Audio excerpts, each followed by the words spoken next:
வணக்கம். மத்திய கிழக்குல ஒரு பெரிய போர் மூழ்றத தடுக்க ஒரு முக்கியமான ராஜதந்திர முயற்சி நடந்துட்டு இருக்கு. அத பத்தி தான் நாம இன்னைக்கு விரிவா பார்க்க போறோம்.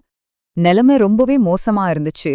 ஒருத்தர் வரைபடத்துல இருந்தே அழிச்சிடுவோன்னு மிரட்டல் விடுற அளவுக்கு பதட்டம் உச்சத்துக்கு போயிடுச்சு. இதனால ஒரு பெரிய போர் நிச்சயம் நடக்கும் தான் எல்லாரும் நினைச்சாங்க.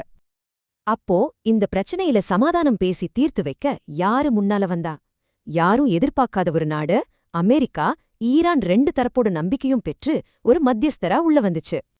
ஓகே, வாங்க இதுக்குள்ள நாமும் முழுசா இறங்கி பாப்போம். இந்த சமாதான பேச்சுவார்த்தை நடத்தினது யாரு? ஈரானோட கோரிக்கைகள் என்ன?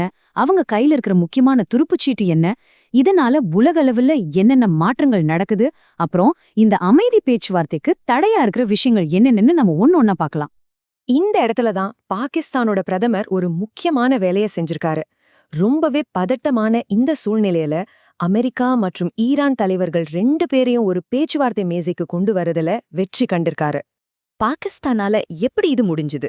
இதுக்கு முக்கியமான காரணம் அவங்களோட நடுநிலைமைதான். யோசிச்சு பாருங்க, ஒண்ணுக்கொன்னு எதிரும் புதிருமாய் இருக்கிற ரெண்டு பெரிய நாடுகளோட நம்பிக்கையும் சம்பாதிக்கிறது சாதாரண விஷயமே இல்ல. இத பார்க்கும்போதே நமக்கு தெரியுது பாகிஸ்தான் எவ்வளவு ஒரு தனித்துவமான இடத்துல இருக்குன்னு. ரெண்டு பக்கமும் பேசி இந்த பெரிய பிளவை சரி பண்ற அளவுக்கு அவங்களால உறவுகளை பேண முடியுது. சரி, இப்போ இந்த பேச்சுவார்த்தையோட முக்கியமான கட்டத்துக்கு வருவோம். ஈரான் தரப்புல இருந்து என்னென்ன கோரிக்கைகளை முன் வச்சாங்கன்னு பார்க்கலாம். ஈரான் சும்மா பேச்சுவார்த்தைக்கு வரல. அவங்க ஒரு தெளிவான திட்டத்தோட தான் வந்திருக்காங்க. ஒரு நிரந்தர போர் நிறுத்தத்தை கொண்டு வரணும்னா இந்த 10 நிபந்தனைகளை பத்தி கண்டிப்பா பேசியாகணும்னு ஒரு லிஸ்டே கொடுத்துட்டாங்க. மொத்தம் 10 கோரிக்கைகள் இருந்தாலும் இதுல இந்த 4 தான் ரொம்ப ரொம்ப முக்கியம். ஒரு முழுமையான போர் நிறுத்தம் வேணும், அமெரிக்கா போட்ட எல்லா தடைகளையும் நீக்கணும், ஏற்பட்ட சேதங்களுக்கு நஷ்டஈடு கொடுக்கணும், அப்புறம் லெபனான் மேல நடக்கிற தாக்குதல்களை நிறுத்தணும். இதுதான் உங்களோட முக்கிய கண்டிஷன்ஸ். சரி, ஈரான் இவ்ளோ தைரியமா கண்டிஷன்ஸ் போடுறாங்களே, அவங்க கையில அப்படி என்ன பெரிய பவர் இருக்கு?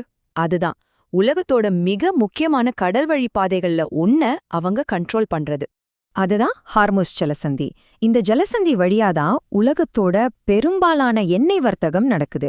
ஈரான் இந்த வழியா மூடின உடனே உலக அளவுல ஒரு விதமான பதட்டம் உருவாச்சு.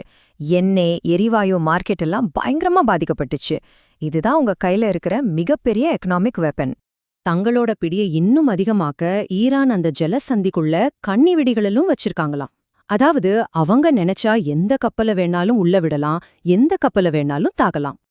இப்போ ஒரு ஆச்சரியமான விஷயம் என்னன்னா, இந்த ஜலசந்திய திரும்ப திறக்கிறதுக்கு ஈரான் ஒரு புது கண்டிஷன் போட்டிருக்கு.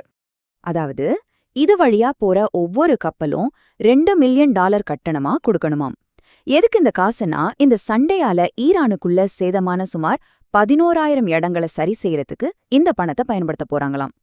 இந்த பேச்சுவார்த்தைகள் வெறும் அமெரிக்கா ஈரான் சம்பந்தப்பட்டது மட்டும் இல்ல, இது உலக அரசியல் சக்தியில ஒரு பெரிய மாற்றத்தை ஏற்படுத்துது. குறிப்பா குளோபல் சவுத் நாடுகள்ல ஒரு பெரிய மாற்றம் நடக்குது. பாகிஸ்தான் இந்த பேச்சுவார்த்தையில வெற்றி கண்டதால அவங்களோட மதிப்பு உலக அளவுல உயர்ந்திருக்கு. ஆனா அதே நேரத்துல இந்தியாவோட தலைமை பண்பு கொஞ்சம் கொஞ்சமா குறைஞ்சிட்டு வர்றத சொல்லப்படுது. இந்த மாற்றம் இங்க மட்டும் இல்ல. அமெரிக்காவோட பாரம்பரிய கூட்டாளிகளான ஐரோப்பிய நாடுகள், நேட்டோ நாடுகள் கூட அமெரிக்க கொள்கைகள்ல இருந்து கொஞ்சம் விலகி நிக்க ஆரம்பிச்சிருக்காங்க.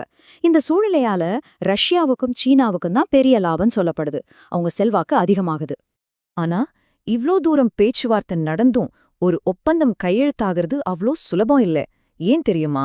ஏன்னா இதுல சம்பந்தப்பட்ட சிலருக்கு இந்த சமாதானம் ஏற்படுறதுல விருப்பமே இல்லை.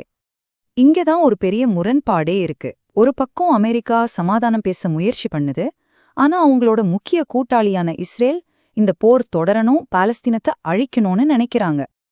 இஸ்ரேல் தொடர்ந்து லெபனான்ல இருக்கிற ஹிஸ்புல்லா மேல தாக்குதல் நடத்துறது ஈரான் வச்ச முக்கியமான நிபந்தனைகள்ல ஒன்ன நேரடியா மீற மாதிரி இருக்கு. இதனால இந்த முழு பேச்சுவார்த்தையுமே சிக்கலாகுது. இந்த மொத்த சம்பவமும் சர்வதேச அரசியலோட எதிர்காலத்தை பத்தி ஒரு முக்கியமான கேள்வியே எழுப்புது. பாகிஸ்தான் மாதிரி புது மத்தியஸ்தர்கள் வர்றதால பாரம்பரியமா மேற்கத்திய நாடுகள் வழிநடத்தின ராஜதந்திரத்தோட காலம் முடிவுக்கு வருதா? இது நம்மள யோசிக்க வைக்குது.